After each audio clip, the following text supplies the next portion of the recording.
dari kelompok 2 yang beranggotakan saya sendiri, Afifah Bila Khairunisa, NIM 10. Saya Lexi Ayu Septianingsih, NIM 03. Perkenalkan, saya Ajeng Pratiwi Zatmiko, NIM F1 F1 19013. Kenalkan, nama saya Malia Rani, NIM 31. Saya Restina Anggraini dengan NIM F1 F119047. Perkenalkan, nama saya Zikra Di Pratama dengan NIM F1 F119052. Perkenalkan, nama saya Anissa Nadazara dengan NIM F1 F1 19057. Dengan NIM F1 F1 19078. Kami akan mempresentasikan materi kami yaitu validasi dan reliabilitas. Baiklah, materi pertama akan dijelaskan oleh Ajeng Pratiwi. Pada saudara Ajeng kami persilakan. Baiklah, dalam suatu rancangan penelitian itu diperlukan yang namanya data. Nah, data ini bisa berupa gambaran variabel yang akan diteliti. Data yang benar akan menghasilkan suatu kesimpulan yang sesuai. Nah, baik atau tidaknya itu tergantung dari instrumen pengumpulan atau pengukuran objek dari suatu variabel penelitian. Oleh sebab itu, untuk mengukur hal tersebut diperlukan konsep yang namanya itu konsep validitas dan reliabilitas. Nah, ngomong-ngomong soal validitas itu sendiri berasal dari kata validity, yang mana itu tuh mempunyai arti sejauh mana ketepatan dan kecermatan suatu alat ukur dalam melakukan fungsi ukurannya. Nah, jika penelitian memiliki validitas yang tinggi, maka akan menghasilkan hasil yang sesuai dengan sifat, karakteristik, dan variasi nyata dalam fisik. Validitas instrumen itu dapat dibuktikan dengan beberapa bukti, sedangkan reliabilitas instrumen dapat diuji dengan beberapa uji reliabilitas. Untuk uji reliabilitas sendiri mungkin bisa dijelaskan oleh rekan saya, Nada. Kepada Nada saya persilakan.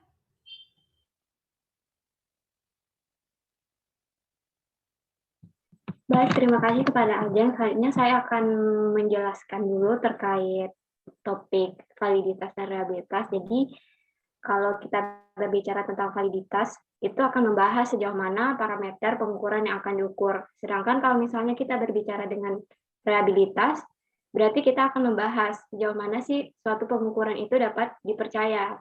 Nah, suatu instrumen atau alat pengukuran dikatakan valid ketika data tersebut dapat diungkapkan dan tidak ada terjadi penyimpangan. Sedangkan dikatakan reliable apabila instrumen tersebut dapat mengungkapkan data yang dapat dipercaya. Dilihat pada gambar ada suatu contoh dikatakan validitas. Seandainya pada suatu penggaris seperti kita ketahui digunakan untuk mengukur panjang. Apabila seandainya penggaris ini digunakan untuk mengukur berat, tentunya hasil yang didapatkan tidak valid. Nah, akan mendapatkan hasil yang valid apabila penggaris tersebut digunakan untuk mengukur panjang. Kemudian dikatakan reliabilitas apabila suatu alat pengukuran atau instrumen itu tidak mengalami kerusakan. Nah, kalau misalnya pada contoh, suatu penggaris itu dapat mengukur suatu panjang. Nah, kalau misalnya suatu penggaris atau alat instrumen tersebut mengalami kerusakan, tentu hasilnya akan berbeda. Tidak akan sama dengan suatu penggaris yang tidak rusak tadi. Intinya dalam mempelajari tentang reliabilitas ini, hasil yang diperoleh dengan melakukan pengukuran yang secara berulang itu didapatkan hasil yang konstan atau sama. Itu yang bisa dikatakan dengan reliable atau bisa dipercaya. Baiklah, materi selanjutnya akan disampaikan oleh Hani. Kepada Hani kami persilakan. Baiklah, berikutnya mengenai hubungan validitas dan reliabilitas. Ada hubungan antara validitas dan reliabilitas, yaitu yang pertama adalah pengukuran yang andal atau reliable tidak selalu valid. Di sini dapat dimengerti bahwa hasilnya mungkin dapat diulang atau direproduksi kembali, tapi belum tentu hasil tersebut benar. Yang kedua adalah pengukuran yang valid umumnya dapat diandalkan.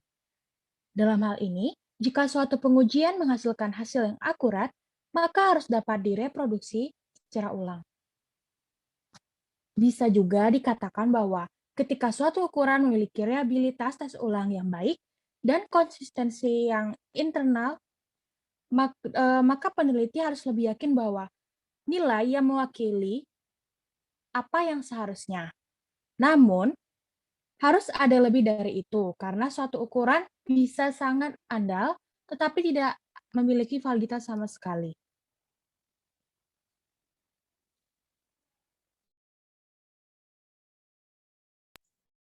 Baik, di sini saya akan menjelaskan tentang validitas dan reabilitas, yaitu di mana validitas mempermasalahkan kesesuaian antara konsep dan kenyataan empiris, sedangkan reabilitas yaitu kesesuaian hasil pengukuran di tingkat kenyataan empiris. Oleh karena itu, validitas pasti reliabel, akan tetapi tidak dapat terjadi sebaliknya kepada reabilitas. Baik, di sini saya akan menjelaskan sedikit tentang perbedaan antara validitas dan reabilitas, yaitu di mana validitas dapat mengukur sejauh mana asli benar-benar mengukur apa yang seharusnya diukur, sedangkan reabilitas mengukur sejauh mana hasil dapat dihasilkan bila penelitian diulangi dalam kondisi yang sama. Sedangkan yang kedua yaitu dapat dipergunakan untuk memeriksa berapa baik hasil sesuai dengan teori yang ada dan ukuran lain dari konsep yang sama. Sedangkan reabilitas dipergunakan untuk memeriksa konsistensi hasil di sepanjang waktu, di berbagai pengamat, dan di seluruh bagian pengujian itu sendiri.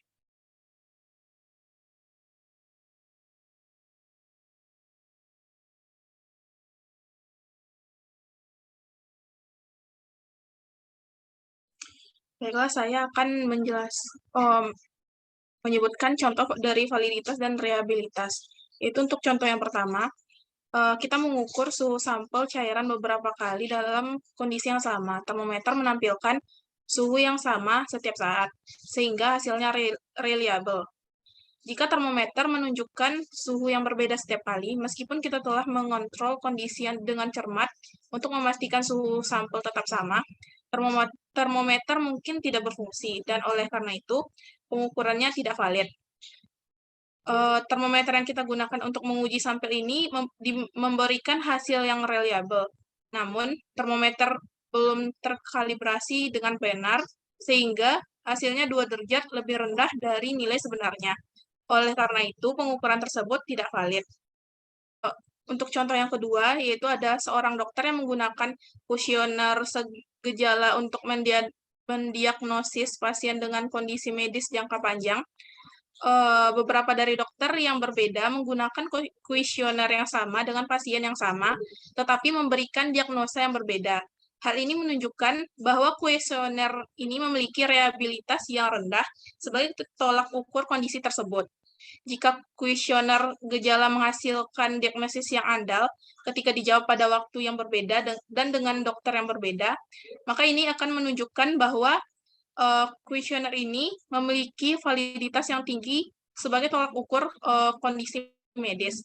Akan tetapi reabilitas saja tidak cukup untuk memastikan validitas. Sekalipun suatu tes tersebut dapat diandalkan, arti tes tersebut mungkin tidak secara akurat mencerminkan situasi yang sebenarnya.